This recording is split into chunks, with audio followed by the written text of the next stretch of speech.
Hello, gentlemen. Welcome to our first review of the Border Gavaskar Trophy Test. Safe to say that was a surprising result, and we have Archit sitting this one out today. And it was not fair for Varun for two Australians to join in his celebration. So what we did was we brought in reinforcements, two India fans instead, Roshan and Sai, the Hello. Bangalore besties, our resident Aussie haters. Gentlemen, thank you for joining. How was the Josh after 3-0? I'll let Roshan go first. Hey, thanks for letting us shit on your favorite cricket team, Chris. I mean, it's always a pleasure. So I'm actually joining this stream from on vacation, actually, right?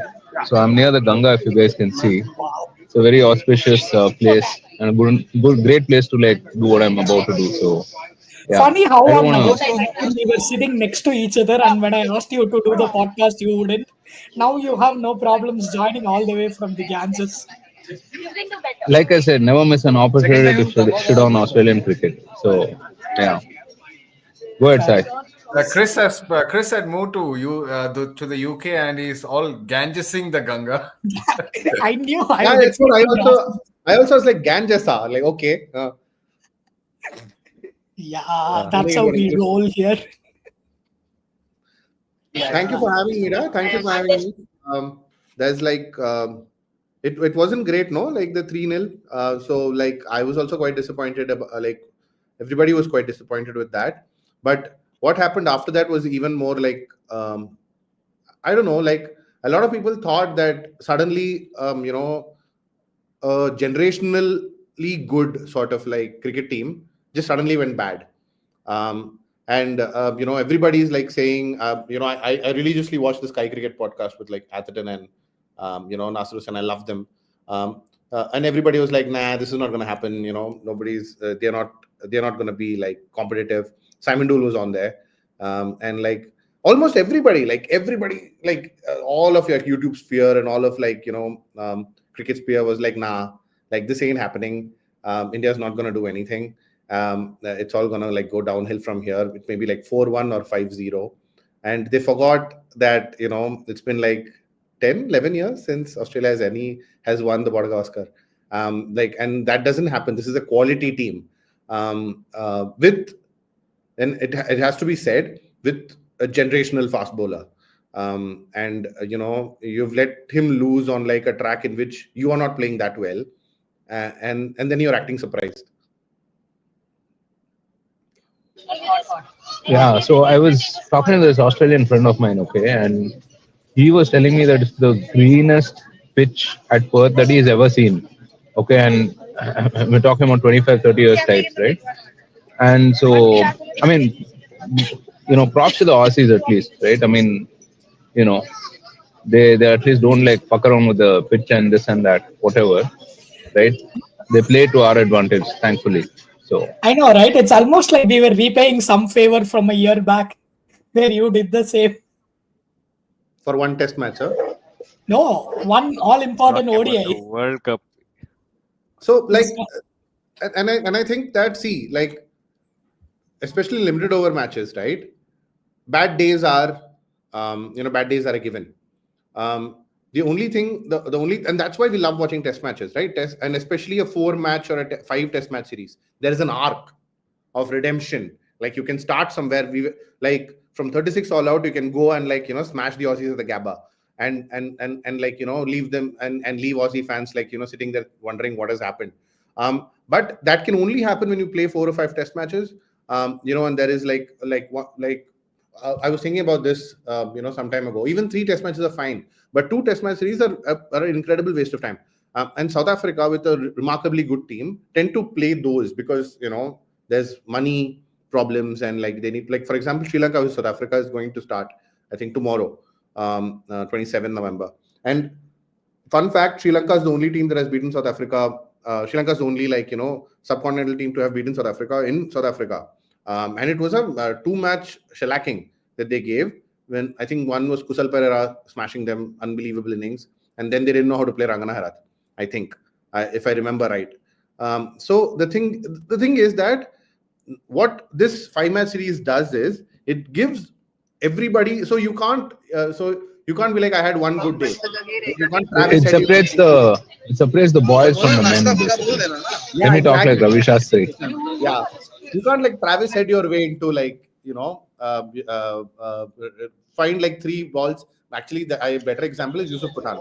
My favorite example is Yusuf Pathan, because Yusuf Pathan made a career out of like shellacking that one IPL bowler who would be the weak link. You come and hit three sixes, suddenly your score is 35 out of like 18 or something, and you can survive for 3 years and make a bunch of money, right? But you can't play like proper fast bowling, and you can't play like proper spin bowling.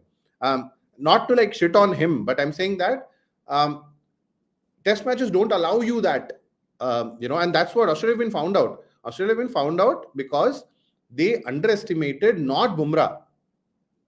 I think they correctly estimated Bumrah. What they did not do, what were not able to do, was the rest of them. They did not know what to do to Yashasvi. And imagine that this is Mitchell Stark, Cummins, all of them coming in, and Lyon in a pitch which bounces. Like, people forget Lyon is a bounce bowler. Like, it's overspin. It's not just spin. And he couldn't do anything to Yashasvi. Like he didn't trouble him at all. I think perhaps the only one that Because troubled it him was day 2, brother. like to get India to bat for that long, you have to bat. No, like it's not India's fault. Absolutely. Yeah. So funny how That was great. India with 150 did themselves a favor because Australia got into bat sooner than they imagined. And let's face it, Australia had the shittier of two batting lineups, and they couldn't get past what was Very day 2 or day 1 actually. City batting They lineup lost 17 poses wickets. like 522 to score as target. No, And that's on day 4. I think we are probably just looking at the scorecards and the scorelines and following sessions. But at the end of the day, what we should realize is that the pitch does change. The heat, 32 degrees in Perth, it's the dry heat. It's going to bake the pitch, and it's going to actually make it easier for batting.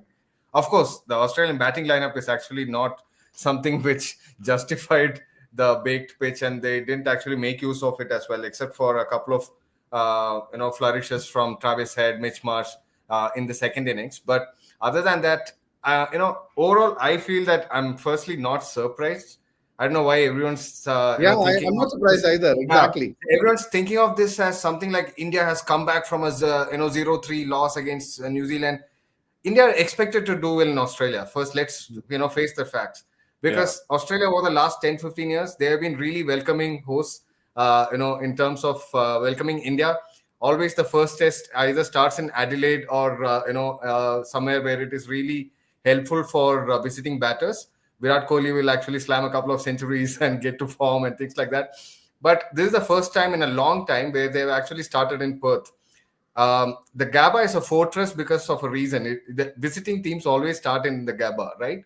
But it stopped because of Queensland Cricket Board's issues, and Cricket Queensland's issues, and with scheduling of their football and other sports and everything else, it stopped being the first test match.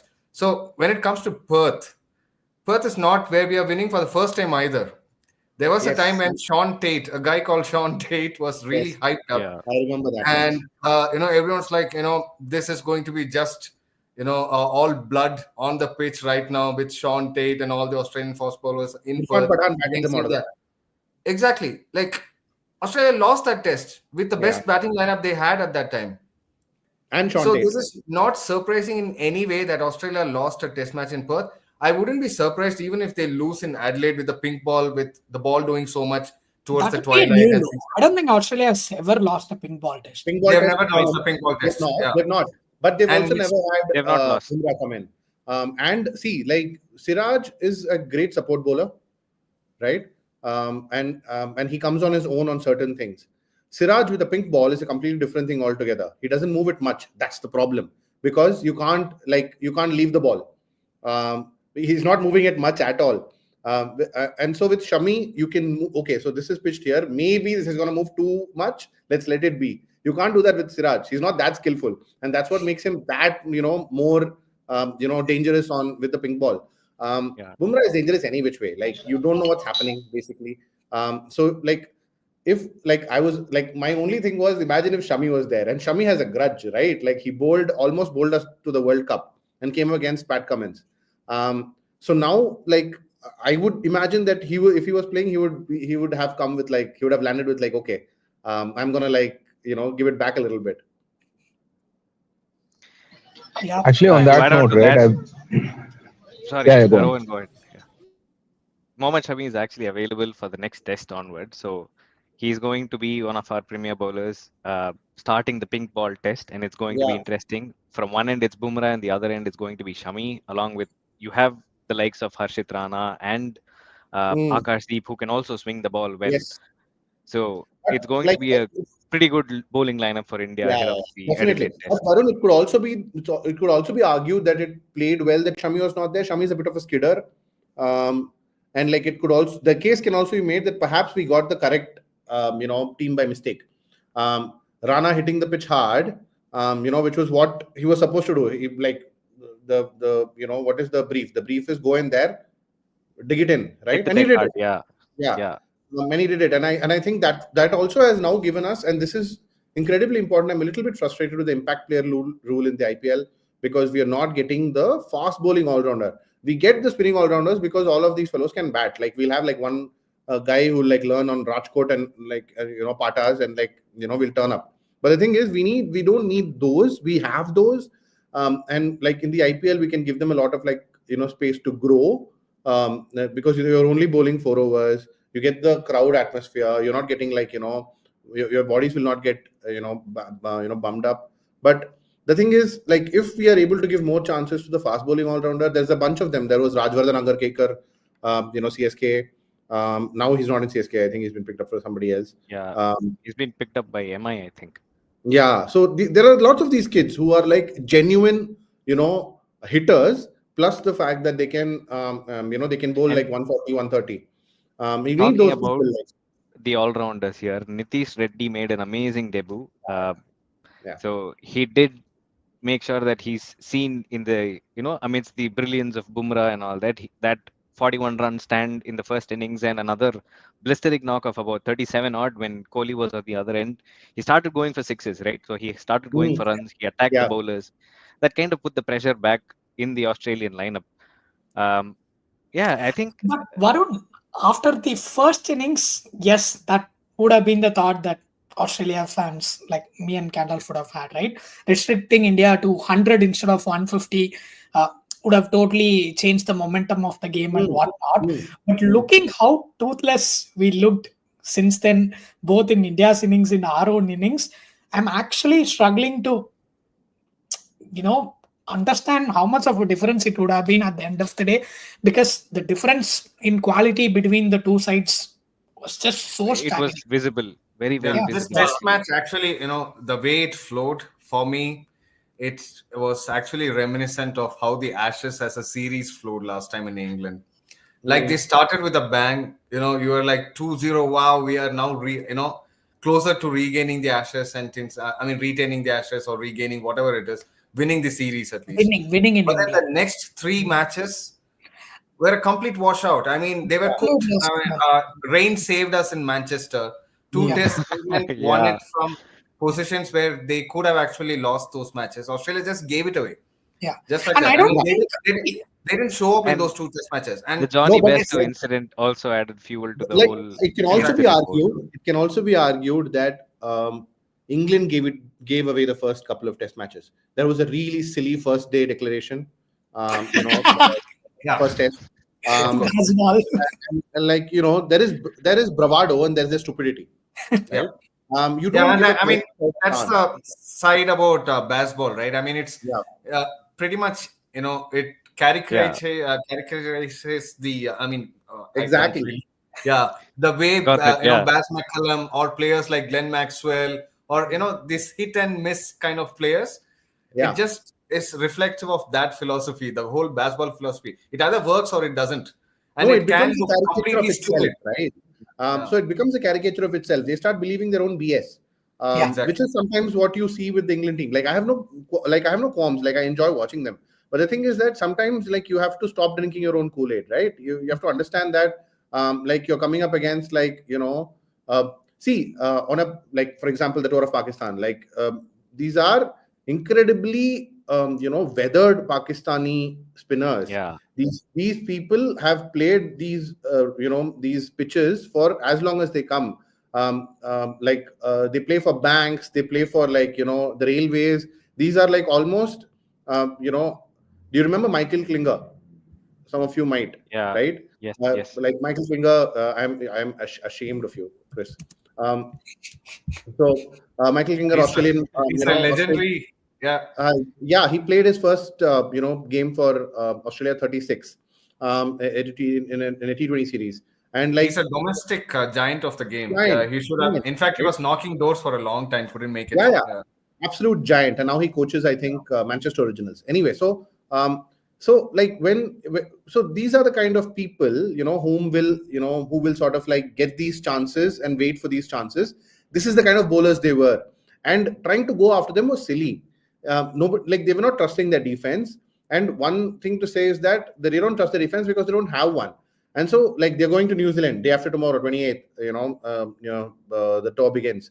I think Christchurch. If it does, like there is no way they're gonna like survive against end of career Saudi, and Henry and the bunch of them. Like you have to have defense. And one of the reasons why India is in this position is because a certain person we love to hate, Mr. Rahul, turned up and left every ball, right? Yeah. For a silky stroke player that he is. And that's why we are also frustrated with him as well, right? We are frustrated because Rahul is once in like probably once in a generation, but once in a decade or once in like a couple of decades player. Rahul's technique is probably the best of the lot. Even Yashasvi does not have the technique that Rahul does. But Rahul is simply not doing enough to his potential, and suddenly it turns up, and everybody's surprised at how well I was playing. No, Rahul playing badly was the surprise, right? This is Rahul. This is what he was always capable of, and because like you've needled him enough, somebody said the New Zealand series woke up a sleeping giant, and I think that's what's happened. Okay, I think with that Roshan Kiriyappa re-entry, he has officially spent more time on this podcast than Marnus did in both of the innings combined. So speaking of which, Chris, where do you think Marnus is going after this? I feel that he probably thinks he has the technique of Rahul. I mean Rahul Dravid. Dravid. Sadly, he actually messes his. He dances on the pitch for no reason. His footwork is actually a mess. At the moment, he is probably just short of becoming a club kid cricketer at this moment, and it's sad. I thought he scored a very elegant 2 actually. Yeah. And he he actually spent a lot of time, Chris. I think you should be corrected over there. He actually spent a lot of time at the crease, but did nothing.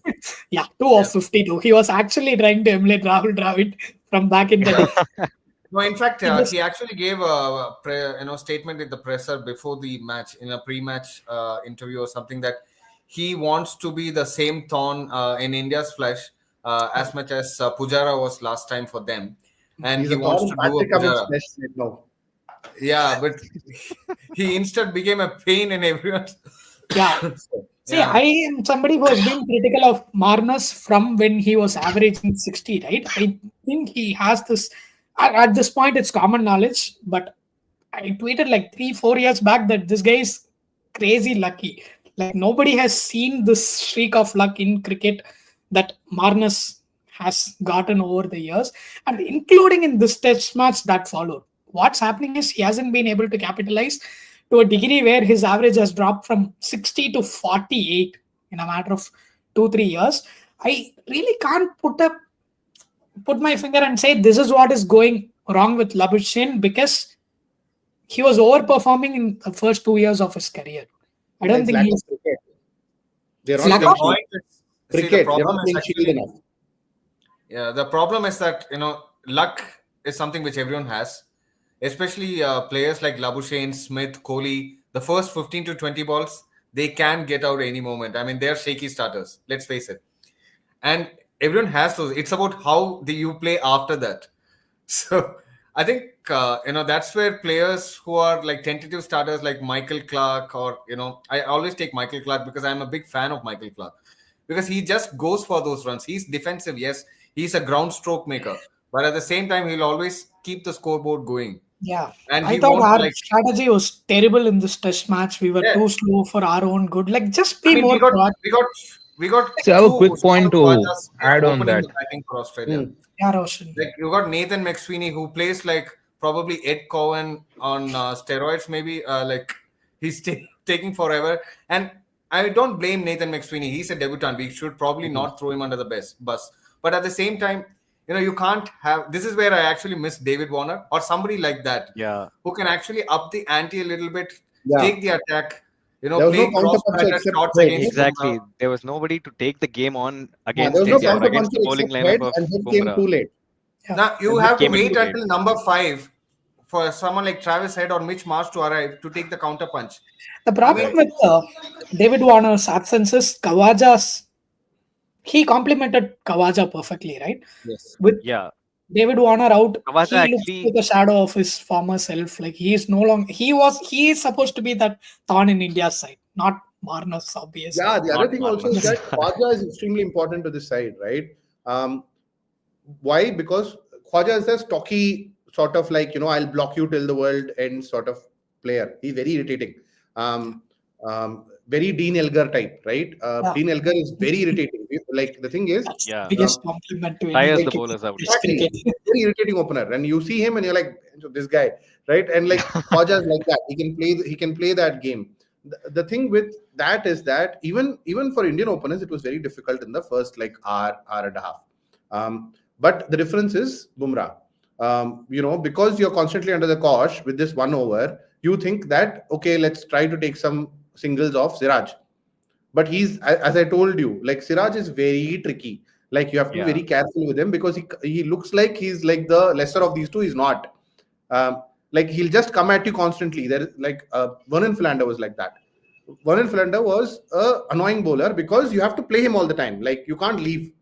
Siraj, you can't leave because that's he's a perfect constantly example, coming in. Actually, Sorry? yeah, he gets that slight nibble of the ball Yes. that actually slightly moves Yes. away from the Roshan, do you batsman. want to That's go I don't on? very think. uncomfortable as well. See, if you look at Siraj's highlights, right? I mean, if you look at the balls that have gotten his wickets, I mean, they won't be extraordinary balls, right? But I mean, like Sai says, right? I mean, he'll just come at you for so long. And at that point, I mean, you are kind of expecting the odd ball to do something that, Yes. I mean, by some, twist of fate, I mean, you get out on those, right? You don't Yes. have that kind of big seam, big swing, or even that like mega bounce or whatever, right? I mean, but to the previous point, right? I mean, I don't think we have batsmen anymore who look like they will not get out. You know, they may not score runs, but they look like they will not get out. The Dravids, the Tendulkars. I mean, every year that I age, the greatness of Tendulkar grows in my head. Okay, that man was just like a phenomenal guy, man. Seriously, because for all the runs that people score right now, I think, if you think about literally like a resistance, right, to any kind of bowling, whether it's, West Indies, Australia, Pakistan, whatever, right, who would you kind of bet your life on? I mean, even the most prolific run scorer right now doesn't inspire the same amount of confidence that, I would have with putting up a Dravid or a Tendulkar or even a Ganguly, who's It's not funny my you should favorite say that actually. because we had So, just the guy for the job, and Yeah. I don't know Talking why about he's him, not Stephen turning up. Smith. Yeah. so yeah, I mean, I think, and see, the thing is that I think the modern recipe to combat like good bowling is to hit out, basically, right? And there are very few people who actually can do that consistently really well. I mean, on their good day, everyone kind of looks like they're the types, right? But there is only one ABD Villiers, perhaps, right? There is only one Rishabh Pant, and whoever else, right? I mean, the guys who can, in any circumstance, hit anyone and make anyone look silly, right? But somehow, I mean, I think that seems to be the one recipe for, how you take on good bowling attacks right now. Nobody is like the types who is like a Pujara who plows it in and like, who bats and who frustrates people, right? Yeah, I never thought I'll say that, but I think we need a little more of that Yeah, old world boring stuff. yeah, and like Smith should have been doing it. Like the thing is, like it's very funny. Um, um, Funny is not the correct word, but like Very sad it's that he's actually not sad. Correct. performing It's well. heartbreaking. Yeah, That was the word I was going player for. of that Because, caliber has not been yeah, delivering for something Australia like, for some time right now. and he was invisible in this test, right? Totally. See, the thing is, Virat comes in, right? And Virat's under pressure, right? And Virat has this quality of digging in sometimes. We've seen this, like he'll be completely out of form, but there'll be 170 out of nowhere, right? Uh, and like that this fellow's plodding, like none of it is fluent. But what is not fluent for him is like poetry for us because he's that good. Smith is like that. Smith is of that kind of quality, right? But remember the Pune test like those years ago, and like the one which Steve O'Keefe spun them to victory, spun Australia to victory. And in that test, he was the only one, right? And he was absolutely at home, right? And Yeah. these are his home pitches, and like he looked completely out of sorts. I don't know, like see with Marnus, you can see the head is not there. Like he's trying to do things that he's trying to do different things that are not correct at that point. Smith, I don't know. Like And when people say, absolutely spot on, Sai. I think when people say that Smith is a hand-eye coordination player, he's aging. I'm saying it's bull crap. It's not all that. Because a hand-eye coordination player alone cannot play spinning tracks. All kinds of conditions. You can't handle that shit across the world. So I think it's much beyond that. Probably something with a small technique change that he did, because he's someone who reinvents himself mid-match and changes his technique also mid-match sometimes to just find a way to score runs. And he has It's a actually turned those. very Yeah. that's He's a very also that interesting player. point, right? Because what happens sometimes is people kind of pick up ticks, okay? Like they don't even realize. Like if you remember, I mean, I think this Rahul Dravid guy used to get out a lot, like bold. There was one phase where he was just getting yes, out yes, bold I remember. to random people, right? Yeah, And then he went and studied it, and then figured that his bat swing was like, it was going up too much, right? And he had to actually work on it and had to fix it basically. Today I think with the amount of technology data that we have, AI and everything, right? I mean, I hope that someone is actually looking at it and figuring out like what the hell he's doing differently from the times he played really fluently, right? So it could be something like that, and of course like a mindset thing as well, right? I mean, so damn competitive today. I mean, half the folks who played in the 90s, you know they just coasted along for like a season or two, man. I mean, it wasn't as competitive, I feel, right? I mean, today there's just so Absolutely. much bench strength and so on because of the T20 and everything. Yeah, speaking of bench strength, I don't think Australia Yeah. has the same Has luxurious bench anything at strength all. that India has. But at the same time, I feel that you're, very right, Roshan, that players don't have the luxury these days. You underperform or, try to sleepwalk through one test series, your position in the team is questioned. Then there is Unless you're someone else. KL Rahul. Yeah, unless you're KL. Unless you're Marnus Labuschagne.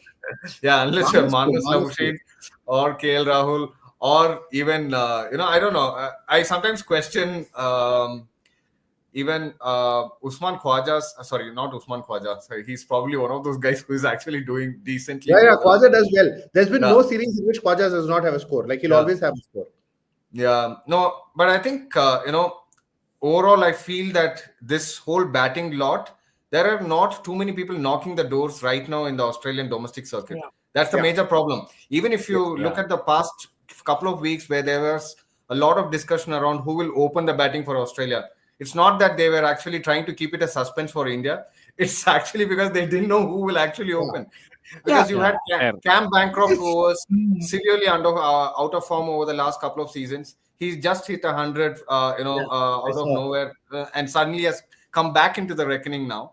And then you had Marcus Harris, who's been tried and tested, and he's a complete failure at the top. Failure. He was only in the team because of Justin Langer, fellow Western Australian. And then you have a Matt Renshaw on and off here and there, tried, but not really in form either. Then you have, I don't know. I mean, yeah. So these are the names that have been coming up. Others are all Absolutely. averaging And also, They, I think early they can 30s. perhaps call Elise Perry or something. I think So, since I mean, for each the position, opening if of you look at, I mean, who after Khwaja, you don't have a name, and who Yeah. after, yeah, Smith or Marnus, I don't know, whether he should go back to the domestic Right. circuit. And yeah, I mean, there is Kind no of, name I think you're except for spot maybe George on. England. I'm sorry to take first of all to interrupt you, and second of all take a football reference here. This club Manchester City, it's going through a very similar phase in football to what Australia is.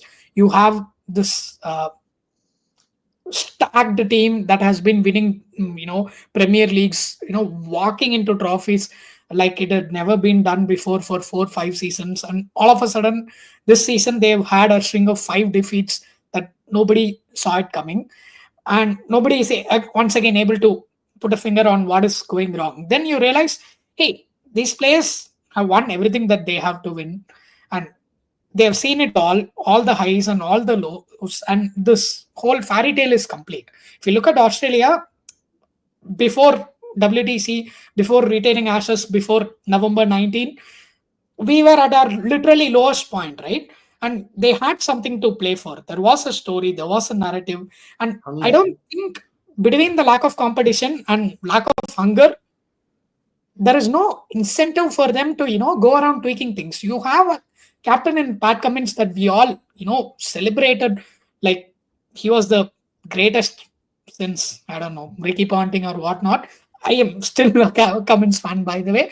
But if you I don't think Cummins is probably, under, if you ask me the captaincy rankings, I wouldn't probably rate him above even Michael Clark, who actually, well, he has won everything, and he certainly made a case for it. My yes, problem is, of course, after he's such a thumping at home, if Cummins can come and say, "Hey, I don't think we are going to change the 11 for the second test," I am not thrilled. I No, don't think actually, any Australia.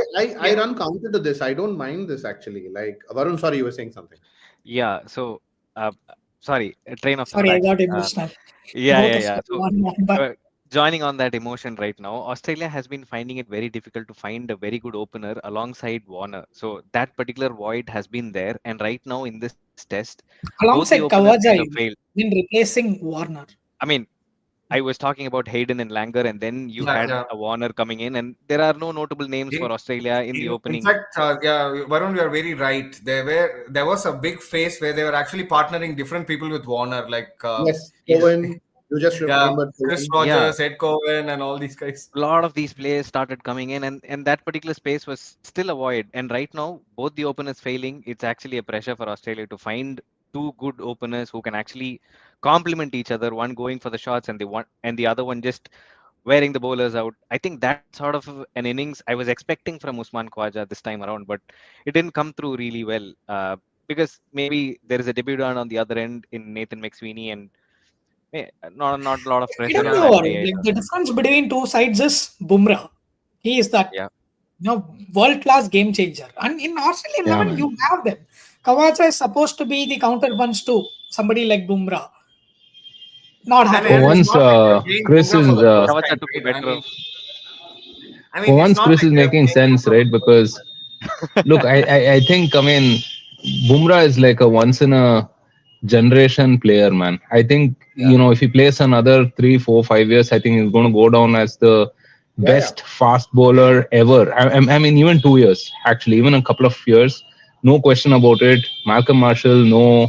Curtly Ambrose, no. Alan Donald, no. Maybe Wasim Akram, slight edge, I suppose, right? But I mean, he's just a different person. Yeah? I mean, you look at the stats, for example, 80% of his deliveries are like no run, apparently, dots, right? In an era when, batting has become abjectly like, I mean, not abjectly, I mean, batting has become so overwhelmingly good, right? And I often pose this question. I don't know, Sai, if we have discussed this or not, right? I mean, how some of our older, the Ambroses, the Donalds, and so on and so forth would have fared against some of this T20 type of Yeah, yeah. batting, right? I don't think a Oh, lot yeah. of them would have survived that. I don't think No. a lot of them would have survived that, right? Because see, a batsmen of the 90s and the noughties, right? I mean, they gave a lot of respect to bowlers, right? Yeah, yeah, I yeah. mean, you didn't like try to hook someone on the first ball. You didn't try to Curtly reverse Ambrose was sweep, knocks out Jamaica. scoop, He's this, gonna hit that, you. etc. Uncovered You can pitches. you Yeah, you're not going to do that, right? But I mean, batting today has completely changed, and in that era, to be Bumrah, I mean, I think it's doubly, triply more potent, right? Great, So, great, yeah. great point. Great point. Yeah. I was just wanted to sort of like take Chris's thread from before. I don't think Cummins is wrong. One, like it's a shellacking. Like, let's be honest. Like, Australia have been thrashed. There's no, like, two ways about it. But that doesn't suddenly make this team a bad team. Also, it's never as good as it looks like. It's never as bad as it feels like as well. And I, like, there are several things he did that that make Cummins. He turned up to as night watchman. There's lots been made of the fact that he came undercooked, right? But every player has their methods. Like, do I know more about bowling than Patrick Cummins? Like, that's stupid, right? So, like, he knows what he's doing. Like, he's won your World Cup. Like, he's lost one game. Nothing's happened. And this doesn't change. This doesn't change the fact that this is a very hardy team that knows what it's doing. It's under pressure, sure. So was India. Rohit not being there, and Rohit, though people don't realize it, is a very understated leader. Like, he is definitely the leader of that pack. Virat was a very different kind of captain. Rohit is a very different kind of captain, but Rohit is the one that is actually more. How do I, because I've read enough about this to know that to know the method. Rohit is very clear. This is what you do, or you go. Virat was not like that. Virat trusted people, gave them 2-3 more chances. Rohit is completely the opposite. Rohit is very, like, easygoing on the field, but he'll tell you exactly this. This is where I need you to go. If you're not there, bye. And it tells you in the way that Washi was, like, Washington Sundar was brought in. You can see that there's a plan in how they are playing Washington Sundar. They're setting him up. They're setting him for a long career. And this is not a not thought out process. This is somebody who sat down and said, this is this future. If we take Washington for these kind of test matches, he's going to win us games. And so this is just one example. And so you are coming up. Rohit did not go under pressure. He said the same thing, and we all, like, went after him, right? They're like, what the hell are you talking about? It. This is like, we should be ashamed of a loss like this. And that's 3-0, and this is just one game. And the thing is, I slightly disagree with you there, because as somebody who has been following the team for a long time, I don't think this was just one game. I think the warning signs have been all over the place. This was long time coming. From Ashes letting down a 2-0 advantage to barely come out of it retaining. Then there was the Pakistan series where one of the most inexperienced lineups at home, they took Australia to limit. Not to mention a nobody in Shamar Joseph, coming in, winning at Yaba in a test match that you should have won. On top of it, there is the India game. I understand that these are the same methods which won you games, but now that they are not, I think fans have every right to ask, hey, what are you going to do differently to make sure it's not going to be the same? Makes sense. I still would like you're entitled to, like, as an Australia fan, you're entitled to ask them of that. I don't think it necessarily makes them a bad team. I also think that you are right in the sense that there were far too many cracks. Like, even for, like, somebody who wants to see it with, like, a slightly rose-tinted lens, there were far too many cracks there. And this is a slightly, not full strength India team. Rohit suddenly cracks a 50, the complexion of the game changes. And, like, with Rahul playing the way that he did, you give Rohit and Yashasvi a little bit of a pata. It doesn't need to be very flat. It should be just a little bit flat. They'll murder you. And if you're not getting into that zone very quickly. But I think in general, as test series go on, everybody sorts of gets into the game a lot. If you go through history, India have played better in test matches once they have played the ODIs before. If they play the ODIs later, they generally do very badly in the test matches. So what happens is, because they get match ready and, they get, like, acclimatized to where they are playing. I think you're going to see a better Australia, and this is going to be a very, tough series. This is going to test a bunch of people, and this will test, for me, who I'm looking forward to. I want Rahul to come out of this in the way that he is, because he's really doing something. And on the other thing, the most important thing, we have to test the Prince. Shubman is coming, and the thing is, we've, like, talked Shubman up for so long, so much. And where you make your name, you make your name in Australia. Yeah. Varun, you were trying to say something. I'll go after Yeah, you. I was actually going to address Sai's point there. We actually addressed this in the podcast itself. So the bench strength of Australia seems to be a little weak. So this is the probable best 11 that they could actually go with, right? Leave weak Varun. We removed the bench See, because there is no defense There is standing. no Everybody bench. slight is just standing on the slight pitch now. disagree on that.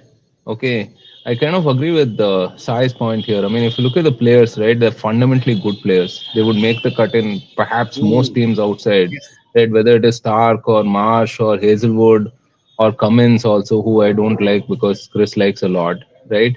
But all of these guys are fundamentally good players having a bad time, perhaps, right? Now, what happens is, I mean, if you have the kind of bench strength that you guys are talking about, then you can rotate players and people can kind of ease into it, right? I mean, you can go out and come in later, and there is healthy competition as well, right? But when someone is sometimes, I mean, when someone is not doing that great, playing them another 10 matches may not be the best thing, right? Mm.